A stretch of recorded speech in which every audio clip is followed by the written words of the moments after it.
नमस्कार. आज आपण एक अशा स्रोतावर चर्चा करणार आहोत जो निर्मिती, वारसा आणि पूर्णत्वाच्या संकल्पनेबद्दल एक खूपच वेगळा आणि सखोल दृष्टिकोन मांडतो. हो, आणि यातले प्रश्न खूप मूलभूत आहेत. म्हणजे देवाने हे अवकाश काळ आणि त्यातले सजीव निर्माण का केले? अगदी.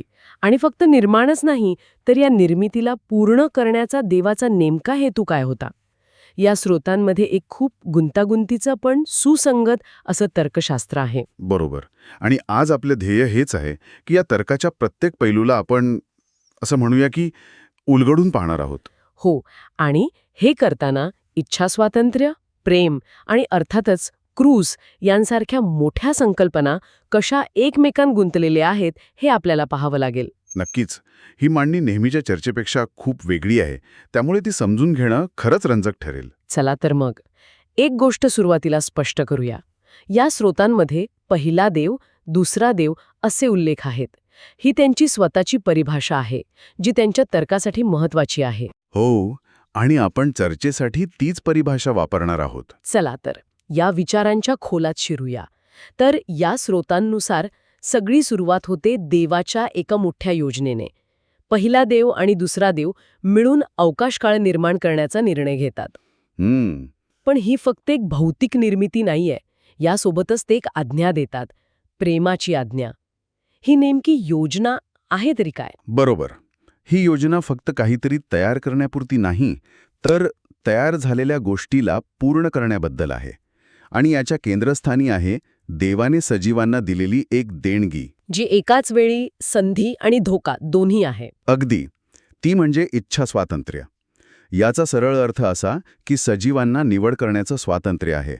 ते देवाची प्रेमाची आज्ञा पाळू शकतात किंवा ती नाकारूही शकतात. बरोबर. पण इथेच माझा पहिला प्रश्न आहे. जर स्रोत म्हणतो की इच्छा स्वातंत्र्य म्हणजे गुन्हा करण्याची शक्यता, तर मग देवाने हे स्वातंत्र्य दिलंच का? हाच तर या संपूर्ण योजनेच्या मुळाशी असलेला प्रश्न आहे. हो ना? हे तर जाणून बुजून त्यांनी अपयशी होण्यासाठी तयार करण्यासारखं नाही का वाटत? वाटू शकतं, पण विचार करा, प्रेमाची जबरदस्ती करता येते का? नाही, अर्थातच नाही. प्रेम हे नेहमी स्वेच्छेनेच केलं जातं. जर देवाने सजीवांना इच्छा स्वातंत्र्य दिलं नसतं, तर ते फक्त रोबोटसारखे आज्ञा पाळणारे जीव बनले असते. अच्छा. त्यांच्या कृतीत प्रेम नसतं, फक्त एक प्रकारचं प्रोग्रॅमिंग असतं. देवाला असं नातं नको होतं.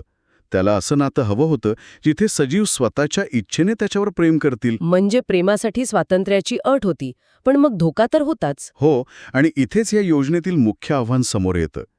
जर सजीवांना प्रेमाची आज्ञा पाळायची असेल, तर त्यांना आधी हे समजायला हवं की प्रेम का करायचं. त्यामागे एक ठोस कारण हवं. अगदी. जोपर्यंत त्यांना हे कारण समजत नाही, तोपर्यंत इच्छा स्वातंत्र्य असलेले सजीव ते स्वतःच्या स्वार्थासाठी किंवा अज्ञानामुळे गुन्हाच करतील. आणि देवाच्या नियमानुसार पापाचा परिणाम मृत्यू आहे. बरोबर. त्यामुळे देवासमोर हे एक मोठं आव्हान होतं की या स्वतंत्र इच्छा असलेल्या सजीवांना प्रेम करण्याचं कारण कसं पटवून द्यायचं, तेही त्यांच्या स्वातंत्र्याचा आदर करून, जबरदस्ती न करता. ठीक आहे, म्हणजे देवासमोर एक दुहेरी आव्हान आहे. सजीवांना प्रेम करायला शिकवायचं आहे, पण त्यांच्या स्वातंत्र्यात हस्तक्षेप न करता. मग देव ही समस्या सोडवतो कसा? म्हणजे त्याच्याकडे तर अमर्याद शक्ती आहे. तो सगळ्यांना थेट नाही का पटवून देऊ शकत? एवढ्या गुंतागुंतीच्या मार्गाची काय गरज होती? कारण पटवून देणं हे शब्दांपेक्षा कृतीतून जास्त प्रभावी ठरतं. आणि इथेच या स्रोतांमधली सर्वात केंद्रवर्ती संकल्पना समोर येते, ती म्हणजे क्रूस. हो, सजीवांना देवावर प्रेम करण्यासाठी त्यांना देवाचं प्रेम आणि त्याचा न्याय या दोन्ही गोष्टी एकाच वेळी एकाच ठिकाणी दिसणं आवश्यक होतं. फक्त प्रेम असून चालणार नाही, आणि फक्त न्याय असूनही चालणार नाही. देवाने आपलं अमर्याद प्रेम आणि कठोर न्याय एकाच वेळी सिद्ध करण्यासाठी क्रूसाची योजना केली. आणि यात आदमची भूमिका काय आहे? कारण स्रोत असंही म्हणतो की देवाला माहीत होतं की आदम गुन्हा करेल. हे थोडं गोंधळात टाकणार आहे. हो. म्हणजे हे सगळं पूर्वनियोजित होतं का? पूर्वनियोजित या शब्दापेक्षा मला वाटतं पूर्वज्ञात हा शब्द जास्त योग्य ठरेल. श्रोतांनुसार देवाला देवदूतांचं पतन आणि त्यानंतर आदमाचा गुन्हा याबद्दल आधीच माहिती होती. अच्छा. या घटना अनपेक्षित नव्हत्या, पण त्याने त्या घडवून आणल्या नाहीत. त्या इच्छा स्वातंत्र्याचा नैसर्गिक परिणाम होत्या. ठीक आहे. त्यामुळे या परिणामाचा सामना करण्यासाठी देवाने आधीच एक उपाययोजना तयार ठेवली होती आणि ती उपाययोजना म्हणजे आदमाच्या पापांसाठी प्रायश्चित्त म्हणून दुसऱ्या देवाला आदमाच्या जागी शिक्षा भोगण्यासाठी पाठवणे. आणि म्हणूनच दुसरा देव स्वतः एक सजीव बनून म्हणजे एक मनुष्य बनून पृथ्वीवर आला. अगदी. इथे मला थोडं थांबायचंय, कारण ही कल्पनाच म्हणजे पचायला जड आहे. निर्माता स्वतः निर्मितीचा भाग बनला. हो. जो नियम बनवतो तो स्वतः नियमांच्या अधीन आला. अवकाश काळाच्या पलीकडे असलेला देव अवकाश काळात आला. यामागे नक्कीच खूप मोठं कारण असणार. हो, आणि यामागे एक अतिशय सखोल तर्क आहे. स्रोतांमध्ये तो 3 भागांमध्ये विभागलेला आहे. ओके. पहिलं कारण आहे आज्ञेची सत्यता सिद्ध करणे. दुसरा? देव क्रूसावर मृत्यूचा स्वीकार करून हे सिद्ध करतो की प्रेमाची आज्ञा पाळणे केवळ शक्यच नाही, तर तीच मृत्यूवर विजय मिळवण्याचा एकमेव मार्ग आहे. बरोबर. तो फक्त असं करा असं सांगत नाही, तर स्वतः करून दाखवतो. तो एक जिवंत उदाहरण बनतो. म्हणजे हे करून दाखवता येतो, हे स्वतः करून सिद्ध केलं. याने सजीवांना एक आदर्श मिळाला की हे शक्य आहे. ठीक आहे, हे पटलं. दुसरं कारण काय? दुसरं कारण हे अधिकाराशी संबंधित आहे. आज्ञा देण्याची योग्यता सिद्ध करणे. विचार करा, जो स्वतः कधीच दुःख सोसत नाही त्यांनी दुसऱ्याला दुःख सहन करून आज्ञा पाळायला सांगणं ते नैतिकदृष्ट्या योग्य वाटेल का? नाही वाटणार. इच्छा स्वातंत्र्य असलेले सजीव त्याच्या आज्ञेवर प्रश्न विचारू शकतील की तुम्ही तर हे कधी अनुभवलं नाही, मग आम्हाला का सांगताय? बरोबर. म्हणून दुसरा देव स्वतः एक सजीव बनून आणि क्रूस सहन करून आज्ञा देण्याचा आपला नैतिक अधिकार सिद्ध करतो. तो म्हणू शकतो की मी जे सांगतोय ते मी स्वतः केलेलं आहे आणि त्यातूनच जीवन मिळतं. म्हणजे हा एक प्रकारे नैतिक अधिकार मिळवण्याचा प्रकार झाला. मी जे करायला सांगतोय ते मी स्वतः करून दाखवलं आहे, असं देव म्हणू शकतो. ही कल्पना खूप शक्तिशाली आहे. हो. याने देवाच्या आज्ञेचे वजन वाढतं. आणि तिसरं कारण हे पहिल्या 2 कारणांचा परिणाम आहे. ते म्हणजे एक उदाहरण ठेवणे. तो मृत्यूवर विजय मिळवून एक आदर्श घालून देतो, जेणेकरून इतर सजीव पवित्र आत्म्याच्या म्हणजे तिसऱ्या देवाच्या मदतीने त्याचे अनुसरण करू शकतील. तो केवळ मार्ग सांगत नाही, तर तो स्वतः तो मार्ग बनतो. अगदी. त्याच्या पावलावर पाऊल ठेवून सजीव सार्वकालिक जीवनापर्यंत पोचू शकतात. ठीक आहे, म्हणजे क्रूस हा फक्त पापांची क्षमा करण्यासाठी केलेला एक यज्ञ नाहीये? नाही, अजिबात नाही. तर त्यामागे देवाचं प्रेम, न्याय आणि अधिकार सिद्ध करणारी आणि सजीवांना एक मार्ग दाखवणारी खूप मोठी योजना आहे.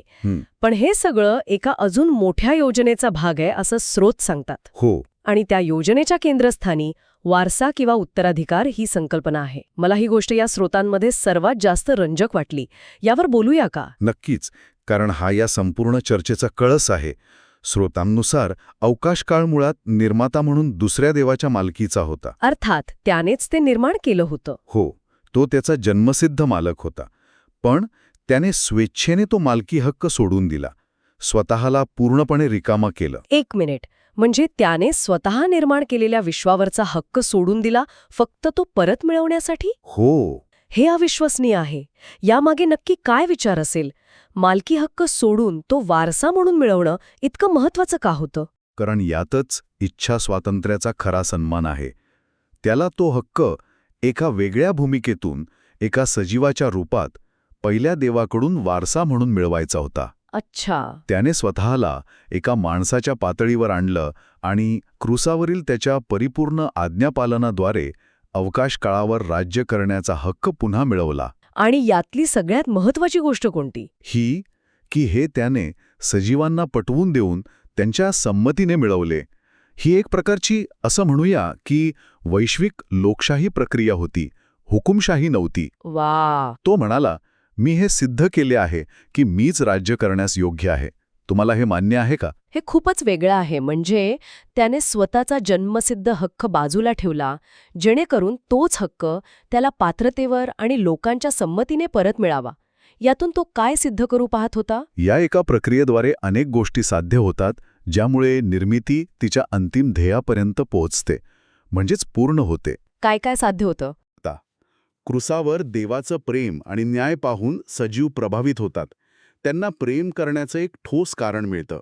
आणि मग ते स्वेच्छेने आपलं इच्छा स्वातंत्र्य देवाच्या इच्छेनुसार वापरण्याचा निर्णय घेतात. त्यांचं स्वातंत्र्य हिरावून घेतलं जात नाही, उलट त्याला एक योग्य दिशा मिळते. म्हणजे जे स्वातंत्र्य आधी गुन्हा करण्यासाठी वापरलं जात होतं तेच स्वातंत्र्य आता प्रेम करण्यासाठी वापरलं जातं. आणि पाप व मृत्यूचं काय होतं? तेच दुसरं साध्य आहे. या वारसा हक्काद्वारे दुसरा देव अवकाश काळातून पाप आणि मृत्यू कायमचा नाहीसा करतो. कसं? कारण त्याने मृत्यूवर विजय मिळवून हे सिद्ध केलं आहे की तोच जीवनाचा स्रोत आहे. जो जीवनाचा वारस आहे तोच मृत्यूला हटवू शकतो. आणि तिसरा मुद्दा जो सुरुवातीपासून चर्चेत आहे, निर्मितीची पूर्तता. ही प्रक्रिया नेमकी कशी पूर्ण होते? बरोबर. अवकाश काळाचा वारसा मिळवण्याच्या याच प्रक्रियेतूनच तो निर्मितीला पूर्ण करतो. आणि स्रोत इथे एक सुंदर कल्पना वापरतो. कोणती? तो म्हणतो की सजीव देवाच्या प्रतिरूपात तयार होतात, कारण त्यांच्या इच्छा स्वातंत्र्याच्या पात्रात आता प्रेम भरलेलं आहे. इच्छा स्वातंत्र्याच्या पात्रात प्रेम भरणं. हो, आधी ते पात्र रिकामं होतं किंवा स्वार्थाने, पापाने भरलेलं होतं. क्रूसावरील प्रेमामुळे आणि पवित्र आत्म्याच्या मदतीने तेच पात्र आता प्रेमाने काठोकाठ भरतं. इच्छा स्वातंत्र्याचे पात्र. ही कल्पना खूप छान आहे. म्हणजे आधी स्वातंत्र्य होतं पण ते रिकामं होतं, त्याला दिशा नव्हती. हां, आता क्रूसामुळे मिळालेल्या प्रेमाने ती जागा भरून निघाली, असं म्हणता येईल का? अगदी.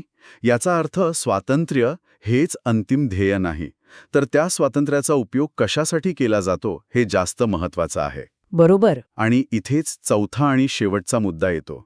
स्रोत स्पष्ट करतो की प्रेम हेच जीवन आहे आणि देवाशिवाय जीवन नाही. अच्छा. जेव्हा सजीवाच्या इच्छा स्वातंत्र्याच्या पात्रात प्रेम येतं तेव्हा तो सजीव खऱ्या अर्थाने पूर्ण होतो. कारण तो जीवनाच्या मूळ स्रोताशी म्हणजेच देवाशी जोडला जातो. आणि या जोडणीतूनच त्याला सार्वकालिक जीवन मिळतं. निर्मितीचा उद्देश सफल होतो. बरोबर. तर या स्रोतांचा सार असा आहे की निर्मिती ही एक स्थिर घटना नव्हती, तर एक प्रक्रिया आहे जी वारशाने पूर्ण होते. देवाने सजीवांना जबरदस्तीने आज्ञा पाळायला लावली नाही, तर प्रेमाने जिंकण्यासाठी एक सविस्तर, गुंतागुंतीची आणि नैतिकदृष्ट्या परिपूर्ण अशी योजना आखली. हो, आणि त्या योजनेचा केंद्रबिंदू आहे क्रूस. हो, जो केवळ पापांची क्षमा करणारी एक घटना नाही, तर तो देवाचा न्याय, प्रेम आणि अधिकार सिद्ध करणारी आणि अंतिमता निर्मितीला तिच्या अंतिम ध्येयापर्यंत पोचवणारी एक वैश्विक कृती आहे. अगदी अचूक. आणि यावर एक अंतिम विचार करायला हवा. या स्रोतांमध्ये एक महत्त्वाचं वाक्य आहे कोणतं? की आपण म्हणजे सर्व सजीव फक्त अवकाश काळातच अस्तित्वात आहोत आणि त्या पलीकडच्या गोष्टी समजू शकत नाही. आपली समज आणि अनुभव हे या अवकाश काळाच्या चौकटीत मर्यादित आहेत. खरंय. यावर विचार करण्यासारखा एक प्रश्न असा आहे की जर इच्छा स्वातंत्र्य हे प्रेम सामावून घेणारे एक पात्र असेल जे आपल्याला ह्या जगात अनुभवायला मिळतं, तर या पात्राच्या आणि आपल्या अवकाश काळाच्या पलीकडे अस्तित्वात असलेल्या देवाच्या मूळ प्रेमाचं स्वरूप कसे असेल? ज्याची आपण या चौकटीत राहून कल्पनाही करू शकत नाही. अगदी.